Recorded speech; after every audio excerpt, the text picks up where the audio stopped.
raising your taxes. It's a revival of the Walter Mondale, I'm going to raise your taxes Democrat Party. New Jersey's new Democrat governor-elect Phil Murphy, he's a Goldman Sachs Group multi-millionaire. He wants a new millionaire's tax to raise $1.3 billion for state spending. It's a tax hike that Republican Governor Chris Christie vetoed 5 times. Now, in recent years, New Jersey has led U.S. states for the number of residents ditching it, leaving for lower tax places to live. Among them, look at the guys who left. Leon Cooperman, David Tepper, big hedge fund guys, private equity guys, they moved to Florida. Joining me now, Daily Caller reporter Amber Athey. Good to see you, Amber. Thanks for having me on. So tax hikes really cause Americans to leave. I want your reaction to this. We did the research. America's population, yes, since 2010, it's up 5%. But some of the highest tax states show really little microscopic population growth. Look at New York, up only nearly 2%, New Jersey 1.7%, Vermont down. But some of the lowest tax states, Amber, have seen more than average population growth.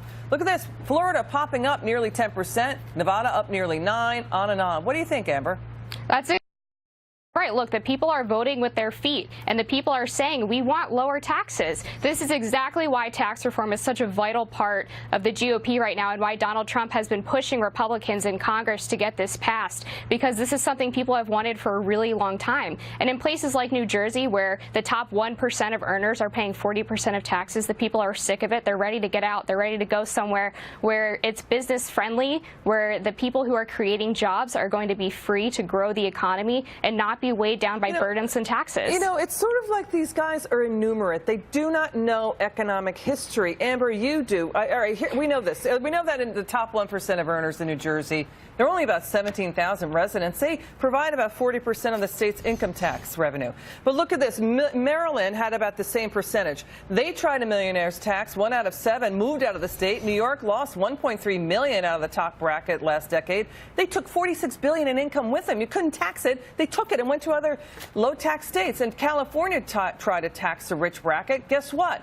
California's Governor Jerry Brown found out, you know what, the rich pay capital gains from things like stocks. So you hike taxes, you slow the economy, the stock market goes down, presto changos, no tax revenues.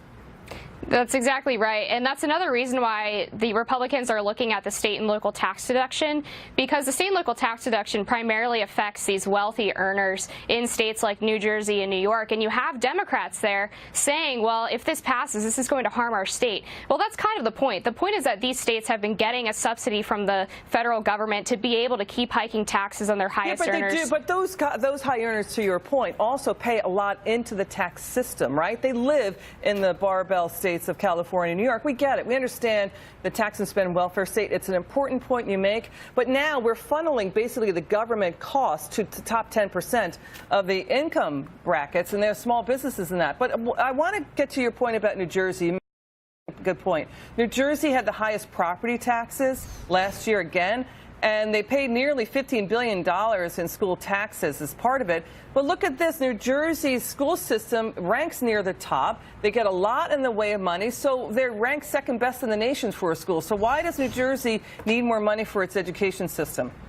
Well, look, this is all about Democrats wanting to fund their own pet projects. And when you look at the history of funding for schools, as funding has increased, the educational outcomes really haven't increased at the same rate as the amount of money that's gone in. If you look at Wisconsin, for example, they spend about $1,600 more per pupil than the national average, and yet they rank about 16th in schools. So I think what's happening here is that Democrats are saying, well, if you spend more money on something, that means you're compassionate. If you oppose raising taxes on millionaires to fund schools, then you just don't like children.